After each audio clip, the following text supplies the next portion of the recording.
Hello, everyone, and this is Reggie Williams, your Encompass rep.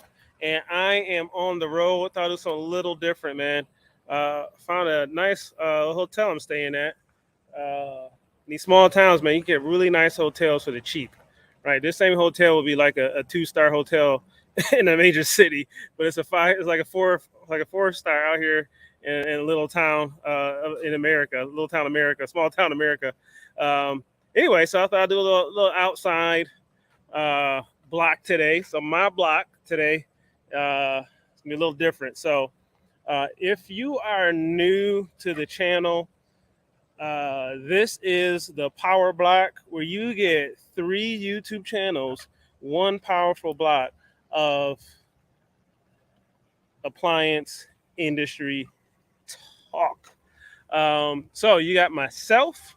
Then what basically how it works is you got me, and then you go to my description. You click the link tree description, and you click on Mona Sims with SSG Appliance Academy at 7:30, and then at 8 o'clock you click over to Mike Sneed, the OG running anchor uh, of Appliance Boot Camp.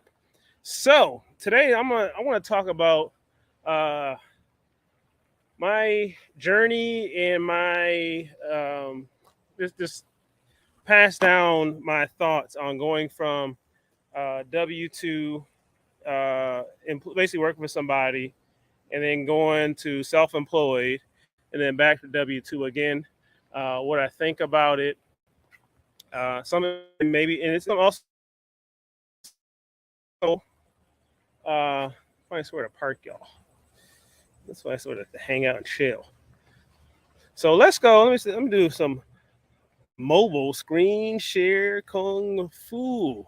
Yeah, I'm in like a major walkway, so this might be a good idea. Um, let's see. Yeah, that is the hotel, y'all. Like a like apartment complex. It's really nice though. Screen share kung fu. Minnow.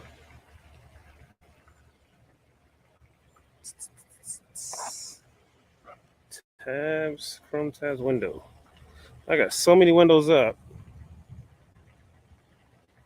I gotta see which one. Yeah, bear with me, man. I'm trying to do something different, and it's a lot going. Oh, you know what? It's the wrong one. That's right. That's why I can't see it. Boom. All right. So uh, now you got me, first leg of the block, Reggie Williams, your Encompass rep.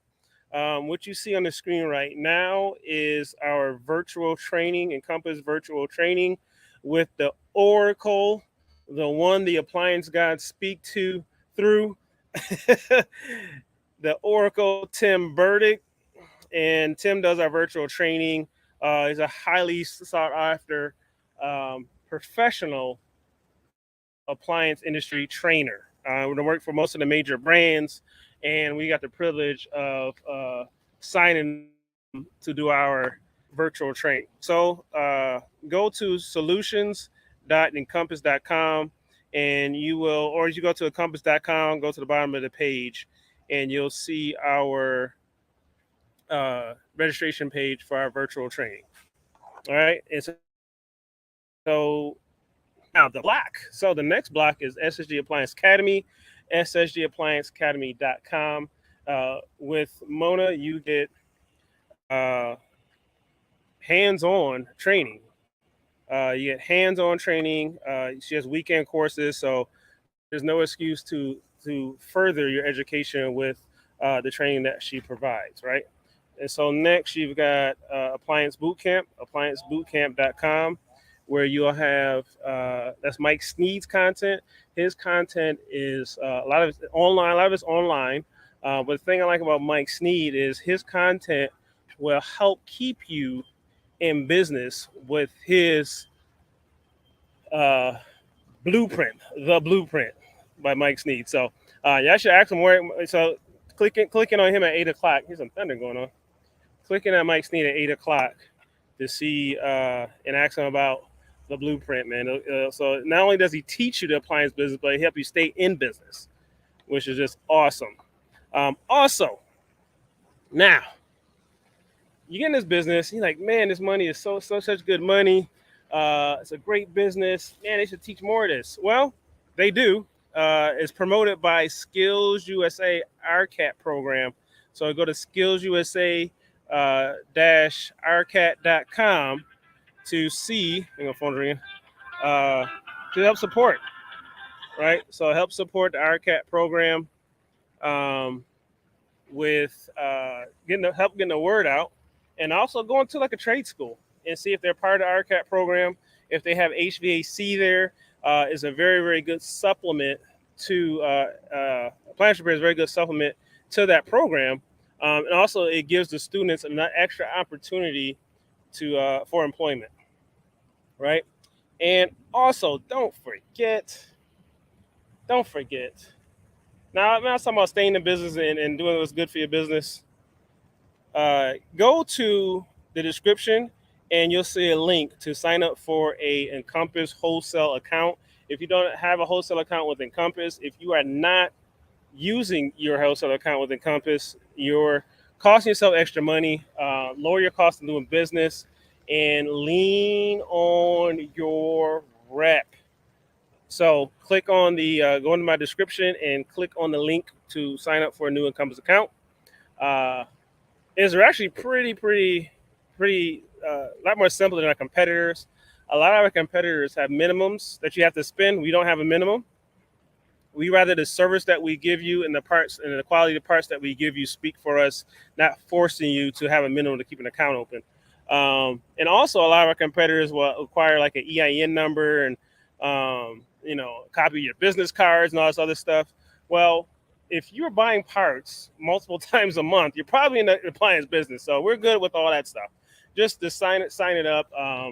It does ask a lot of questions, but it's anything that you may not have in the app, be sure to just put NA. So instructions are on the application, right? So that's in the description. So make sure you click on that. And if you go to, let's go to the next section. So let me get off the screen share here. All right, so I have no idea if y'all looking at clouds or me. I'll hold my tablet and hopefully my battery's good. Let me check my battery. 23%. All right, we good. 23%, 7 minutes. All right, should be right. So we also have, so today I'm going to talk about going from W-2 to self-employed to W-2 again, right? So let's look at that view first of all. Oh, isn't that gorgeous? Look at that view. And that's the indoor pool over there. Nice, man. This place is so undervalued. So I went from W-2, right? So my journey was I was in the car business for 10 years, right? In 2001, I moved to Georgia.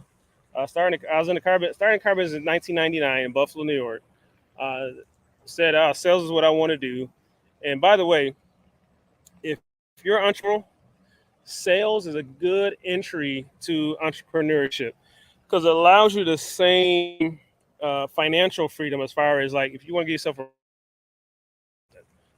right, you have a better control of your income compared to if you're a W-2 or something like that. I mean, if you're working with someone and you're on a salary and the person has to like you or think it's a good idea for you to get a raise or you got to ask for a raise or performance reviews and all that stuff.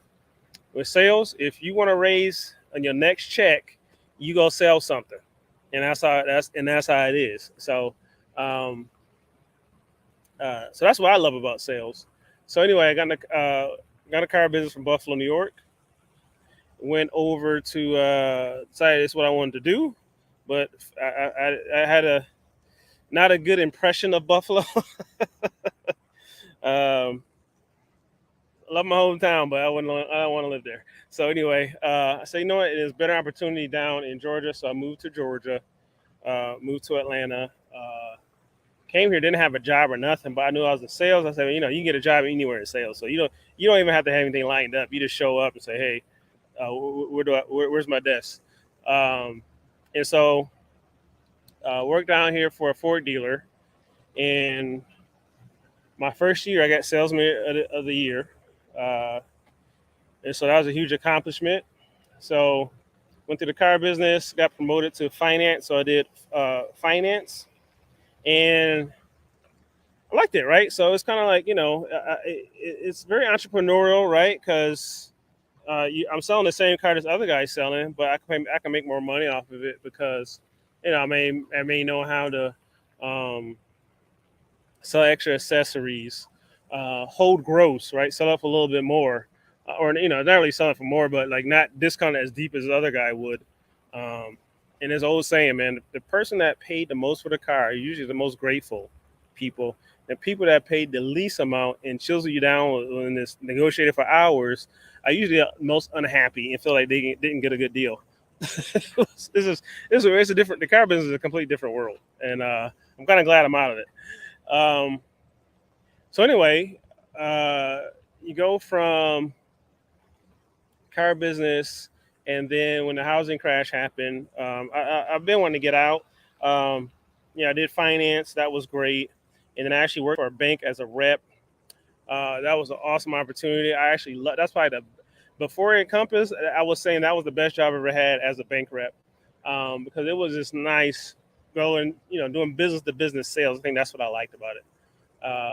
You talk. I feel like you're talking to a higher level type of people, business owners.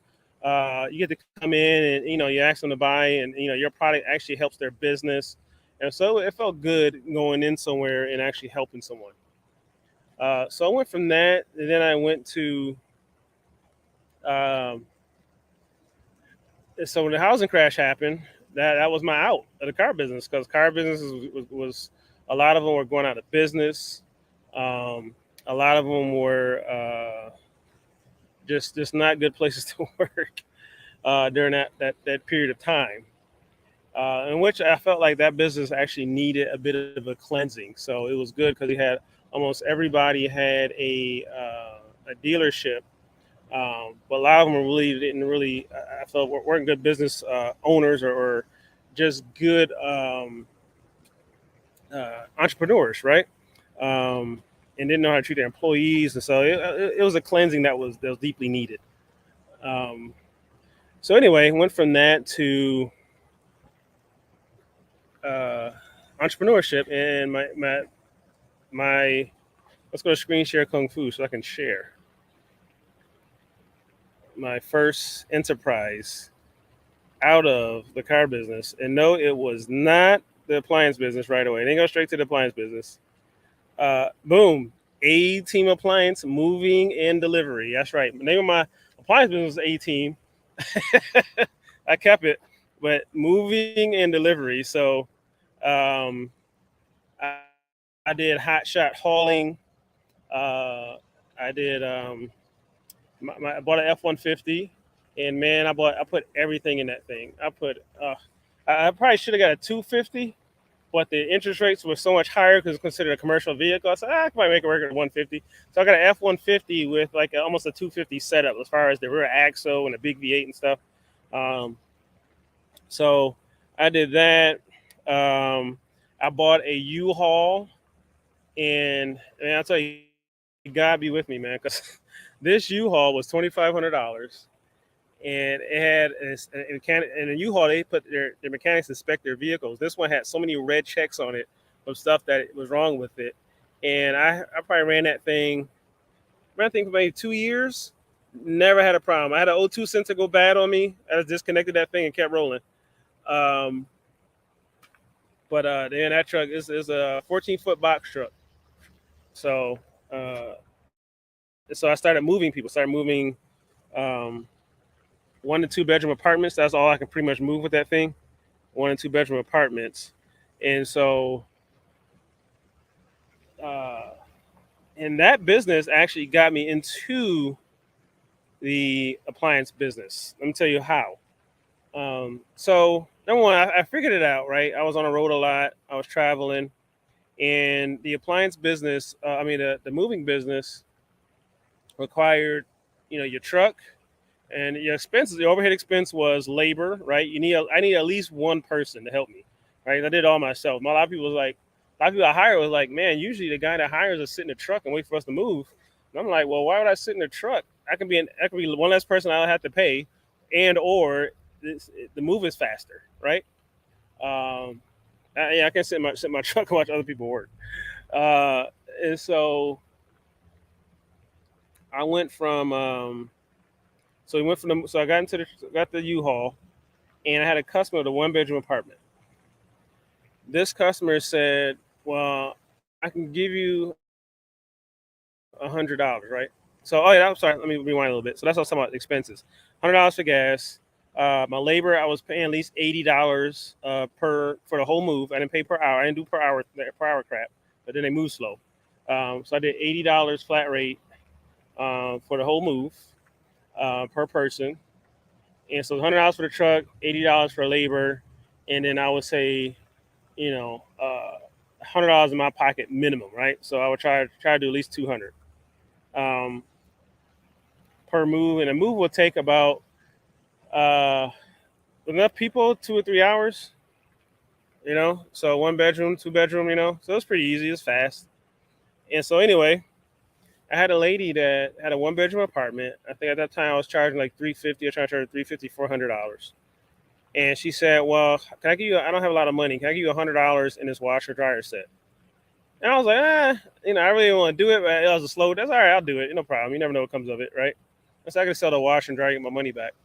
So what I did was I gave her, and so we moved her. Took about 2 hours, um, and so I had enough money to pay my guy and put a little gas in the tank. It wasn't that far. I didn't take too much of gas up.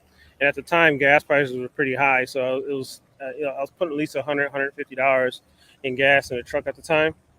And so um, I went and sold that washer and dryer. I tested it. It worked. Thank God it worked. Well, I tested it at our house anyway. And I sold that washer and dryer for $400. So I listed it on Craigslist at the time, and like 2 days later, sold it delivered it. Took all 30 minutes. So I was like, wait a minute, I just made $400, the same amount I would have made moving her. Taking that would have took 2 hours, $100 in gas in my truck, and $80 in labor for one person per person.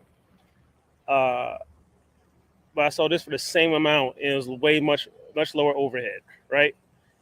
And so I said, so if I can find one, if I can find that same set, somebody giving away, or for $100, I can. So anyway, y'all can connect the dots. Uh, that was a very, very, very. That's what got. I said, oh, I'm in the wrong business. So instantly, I got into the appliance business. Instantly, I got into the appliance business because it made sense. You know what I mean? So I'm all about what makes sense. Um, so it was nice going from. So now I had more control, right? I found my lane. So that's the hardest part about entrepreneurship is finding your lane, finding a product you can sell that is worth the effort, right? Don't be self-employed just to be self-employed. You gotta have something that makes it. You don't want to sell something. You don't want to buy something for $80 and sell it for 90 and only make $10. And it requires a bunch of effort. That's not worth it unless you can sell a whole bunch of them, right? Um, so I got into the appliance business, flipping washers and dryers. Uh, Looking on YouTube. That's how I educated myself at the time. Now there's so many more resources like SSG and Appliance Boot Camp and Encompass Virtual Training, which you don't have to do that anymore, right? So that and this is my first ad, uh, and yeah. So in between flipping, I said, oh, I might as well make some quick money repairing, and so the repair money was really really good. It helped keep me busy while I was waiting for something to sell, right? So as a COD tech, I did CODs. I did dabble in warranties, but COD was my lane. So I did CODs. But if I do it over again, I probably would do it a bit different.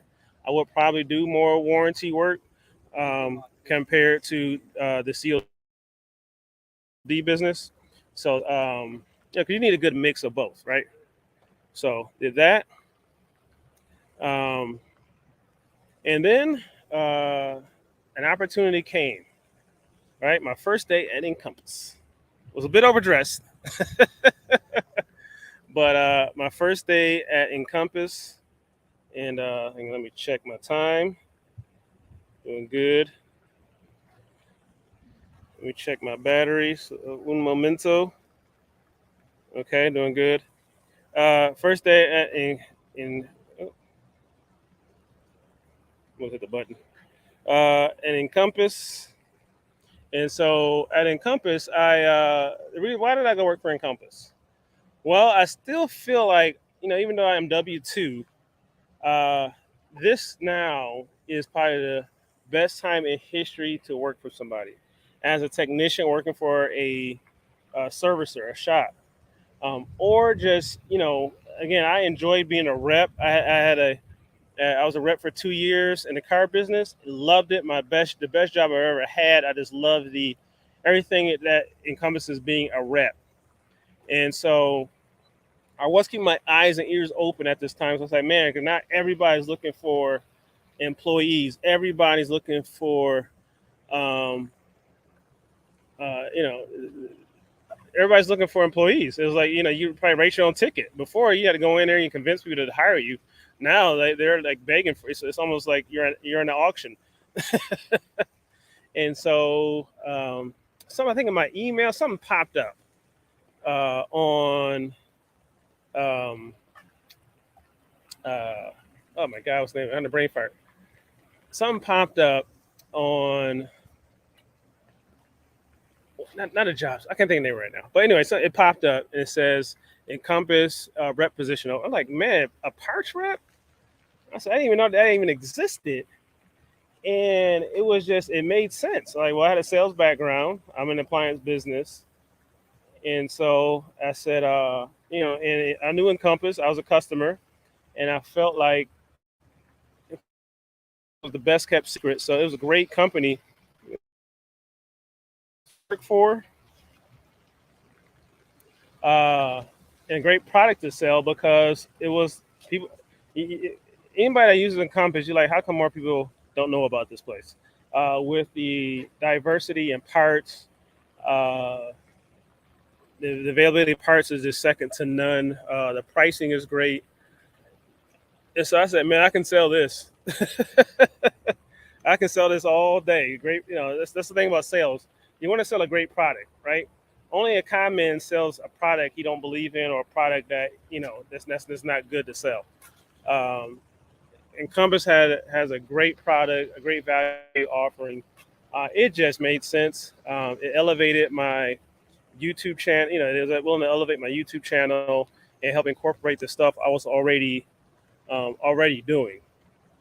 So it just made sense. It was a no brainer for me to go ahead and sign up. So uh, that's what happened. So some people, one lady was like, "Oh, well, I guess that things didn't work out with the appliance business. If you would have like, no, it always takes things to go bad for you to make a move, right? So sometimes you make a good move and then you find an even better move, right? And I feel like the appliance business will always be there waiting, right? Um, and I don't see any backwards motion, especially with the information I have now. I don't see a reason to go backwards, uh, lateral move, but um, to go back. What it is, man. So, in my advice right now to anybody out there who's thinking on starting your own business, go for it. Go for it slowly. Dip your toe in the water. Definitely have an income uh, to pay your bills, right? So you won't have that stress. Um, but right now, with the way the employment market is right now, it is the best time to actually be a W-2, to actually work for someone compared to starting your own business. I say it all the time, man. I go in there, talk to business owners all the time. Your stress, even when when I had my used appliance store, just being stressed out, always looking for the next dollar, and depending on people, right? Because now you got to hire. Because really, the um, check my battery. The asset right now is people. And the more techs you have, the more money you're going to make. There's enough work out there. You just need more techs. So, um, anyway, I'm gonna wrap it up with that. With this, if you have any questions, feel free to message me. Don't forget to go to the link tree to go to Moni in the middle and Tim Burdick, Moni and Tim. on the next show. And also, don't forget to sign up for an Encompass account. That is in the description. Also, if you have any questions, feel free to message me. Uh, and man, it's just a pleasure coming on the block twice a week and sharing my information, sharing my experiences. So this is Reggie Williams, your Encompass rep, and always, don't forget, lean on your rep.